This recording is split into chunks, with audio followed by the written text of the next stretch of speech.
우리 교회에 차를 가지고 들어오는 교회 앞에 도로 입구는 교회 소유의 땅이 아닙니다. 그래서 해마다 사용료를 내고 사용하고 있습니다. 우리만 사용하고 누가 봐도 우리 땅처럼 우리의 것처럼 사용을 합니다만 시에서 정한 별도의 금액을 지불하고 있습니다. 그래서 그거 낼 때마다 매번 알려주는 것 같습니다. 이 땅은 너희 땅 아니고 소유주가 따로 있다는 것을 매번 가르쳐 주는 것 같습니다. 매달 월세를 내는 경우도 아마 더더욱 그럴 것입니다. 주인이 있다는 거죠. 매달 월세 낼 때마다 알게 됩니다. 이거 주인은 따로 있다는 건. 아마 본인 명의로 되어 있는 집을 가지고 계신 분들도 실은 다르지 않을 것입니다. 여러분 매년 1년에 한 번씩 재산세 내지 않습니까? 내 이름으로 된 내 것인데 국가에서 임의로 재산세를 정합니다. 올리기도 하고 내리기도 합니다. 그리고 안 내면 강제 집행을 하기도 하고. 그러니까 왜 그러는가 싶지만 여러분 그런 거 아니겠습니까? 땅은 아무리 자기 것이라 하더라도 이거 들고 옮길 수가 없으니까요. 이민 갈 때 이거 들고 갈 수가 없으니까요. 땅은 그 자리에 계속 거기 있으니까 세월이 가도 사람이 바뀌어도 국가가 거기에 있는 한 결국에 국가의 것으로 귀속이 된다. 뭐 그런 의미일 것입니다. 여러분 하나님께서 일찍이 이런 관계를 실은 가르쳐 주셨습니다. 땅을 기업으로 주신다고 여러 군데에서 계속 말씀을 하셨죠. 땅을 우리에게 상속받을 수 있는 기업으로 주신다고 하면서도 하나님이 엄히 정하신 원칙이 있습니다. 땅을 누구도 영구히 소유하지 못하게 하셨습니다. 희년이라는 제도를 만들어서 안식년이 7번, 그러니까 7년이 7번 돌아가고 그 다음에 제50년째 해가 되는 그때에는 모두 자신들의 원적지로 원래 분배받은 지파로 돌아갑니다. 자기들이 수확해서 얻은 게 아니고요.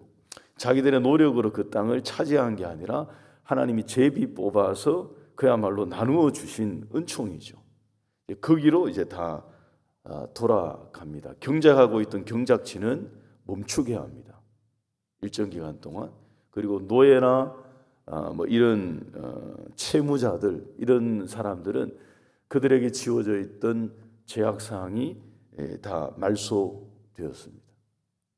이 제도의 취지가 그런 거죠. 모든 것이 처음에 주신 원래 주인에게로 돌아간다 하는 뜻이 큰 뜻이죠. 그 뜻이 반영되어 있었던 것입니다. 바꿔 말하면 원소유주가 있다는 것을 잊지 말고 살게 하신 그런 것입니다.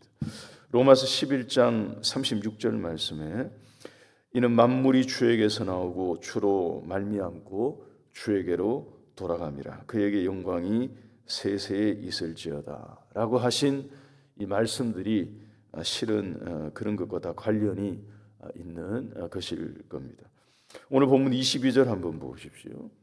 본문 22절에 하나님이 가나안 땅에 들어가는 이 이스라엘 자손들에게 매년 토지 소산의 11조를 드리라고 하십니다. 여러분 이 11조에 관한 규례는 모세오경에서 출애굽기 빼고 다 나오는 강조된 규례였습니다. 창세기에도 그리고 레위기, 민수기, 신명기 여기에도 다 나오고 있는 하나님께서 정해놓으신 규례였습니다. 여러분 율법 중에 어제도 말씀을 드렸습니다만 어제 나왔던 음식에 관한 규례 그런 것도 있습니다. 신약에 와서 종결되어 버리는 구약에 정해진 음식 규례였는데 신약에 와서 보니까 먹지 말라고 하셨던 것이 이제는 다 먹어도 된다는 것으로 확실하게 매듭을 딱 지어주신 종결이 됨으로써 완성되는 그런 것이죠.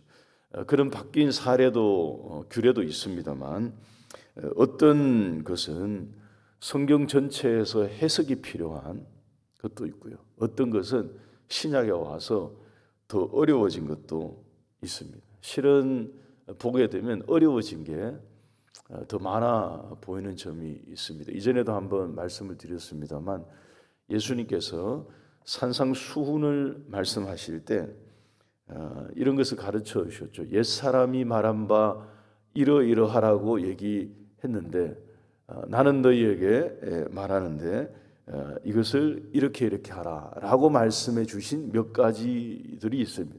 훨씬 더 어려워졌습니다. 예를 들어서 간음. 구약에서는 간음하는 그 행위가 간음이었는데 예수님은 말씀하시기를 사람을 보고 음욕을 품는 자마다 다 간음했다고 말합니다. 이게 굉장히 어려워져 버린 그런 거죠. 살인에 관한 것도 마찬가지입니다. 구약에서는 살인 행위가 살인죄가 되었는데 신약에 와서 예수님이 말씀하시기를 형제를 보고 마음에 미워하는 마음, 또 욕하는 것, 이런 것 전부 다 그 죄에 해당한다고 다 말씀을 하십니다. 구약의 이런 규례들이 실은 지키는 것이 오히려 명확하고 쉽고요.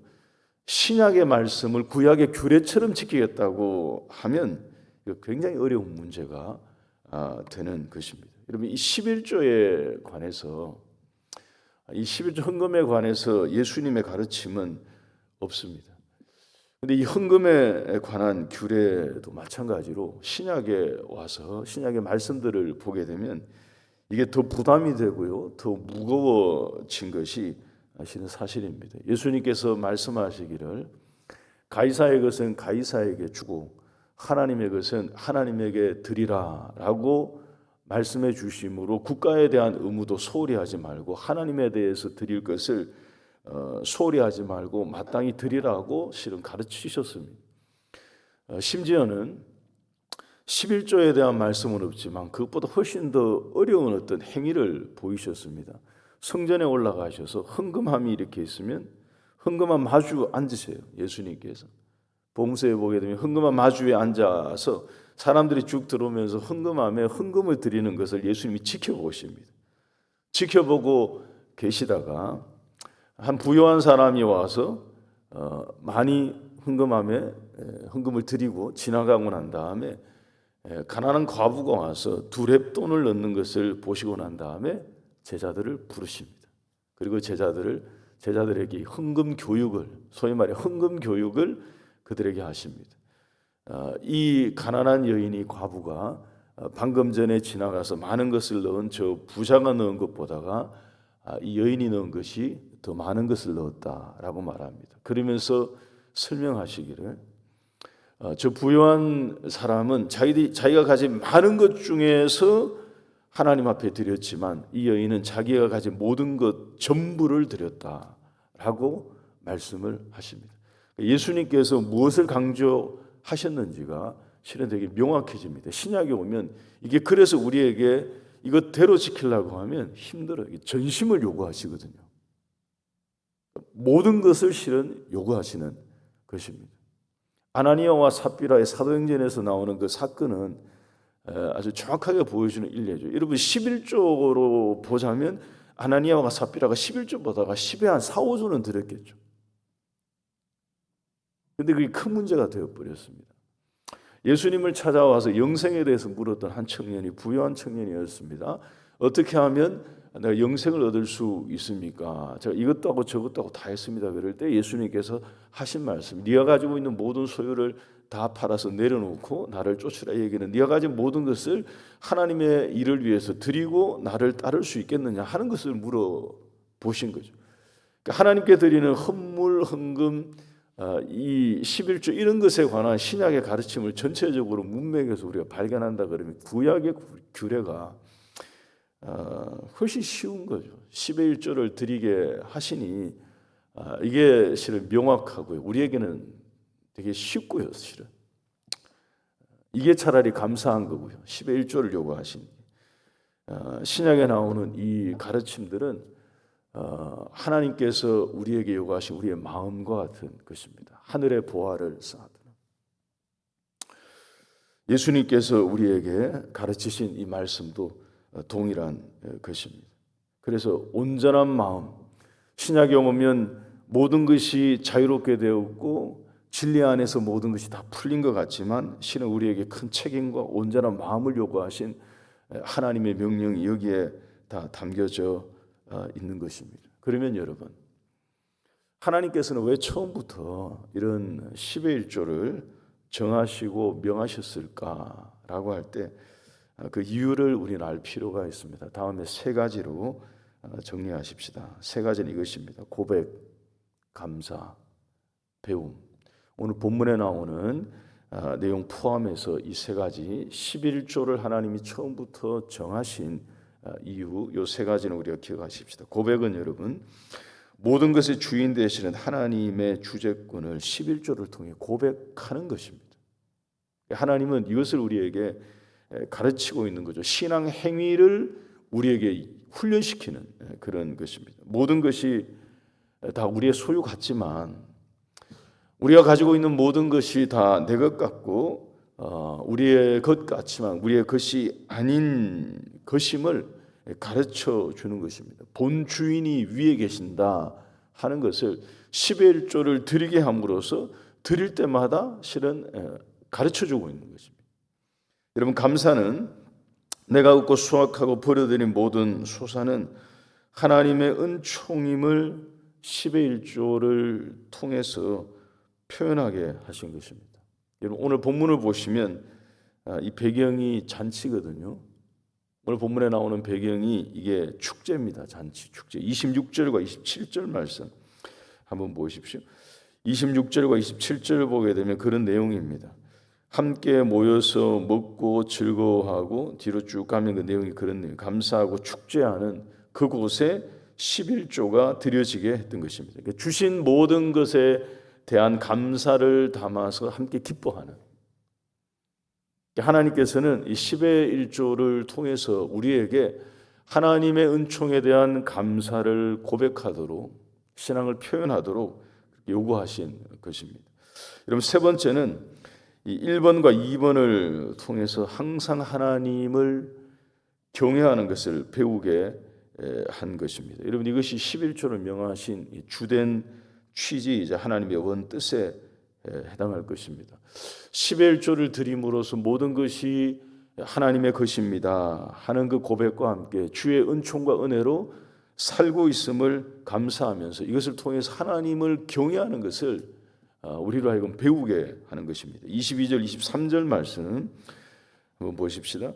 너는 마땅히, 당연히 이렇게 하라는 말씀이죠. 마땅히 매년 토지 소산에 11조를 드릴 것이며, 23절 말씀에 내 하나님 여호와 앞 곧 여호와께서 그의 이름을 두시려고 택하신 곳에서 내 곡식과 포도주와 기름의 11조를 먹으며 내 소와 양의 처음 난 것을 먹고 내 하나님 여호와 경외하기를 항상 배울 것이니라. 이 마지막 문장이 11조를 명하신 취지에 해당합니다. 항상 하나님을 경외하는 것을 11조를 통해 배우라고 하신 것입니다. 여러분, 한 가지 더 말씀을 보십시다. 하나님께서는 이 말씀 통해서 아울러 이 11조의 사용처 그리고 약속도 말씀해 주십니다. 28절과 29절 마지막으로 한번 보시죠.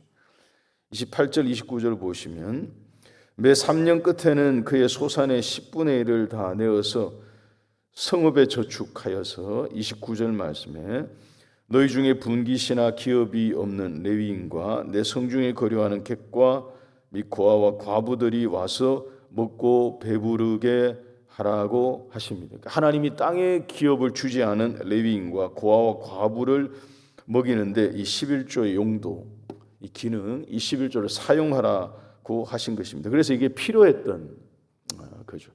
그러면서 말씀하시기를 약속을 주십니다. 29절 맨 끝에 한번 다시 보시면 그리하면 내 하나님 여호와께서 내 손으로 하는 범사에 내게 복을 주시리라고 하셨습니다. 여러분, 11조는 다른 헌금과 다르게 성경에 보면 하나님이 보상을 약속하신 그런 점이 있습니다. 11조 헌금에 대해서는 하나님께서 이런 약속들을 주셨습니다. 이것을 바르게 행하면 하나님께서 복을 주시겠다라고 소위 말해 약속이 달려 있고요, 복이 뒤달려 있는 그런 것입니다. 말라기 말씀에도 나오죠. 온전한 11조를 드려서 하나님이 복을 주시는지 안 주시는지 시험해 보라고 표현을 하실 정도로 강한 약속이 있습니다. 그 정도로 하나님은 이것을 통해서 우리 사람들이, 우리 하나님을 믿는 하나님의 자녀들이 우리의 마음 속에 재물이 아니라 하나님을 섬기고 있고 또 하늘에 두고 있고 우리 하나님께 우리의 마음을 두고 있음을 알게 하고 배울 것을 원하셨던 것입니다. 교회 여러분, 이 헌금을 통해서 11조를 특별히 11조를 통해서 우리의 마음이 시험에 빠지지 말고요, 오히려 축복을 약속하신 하나님의 마음을 얻는 그런 복의 통로가 우리 모두에게 될 수 있기를 바랍니다. 기도하십시다.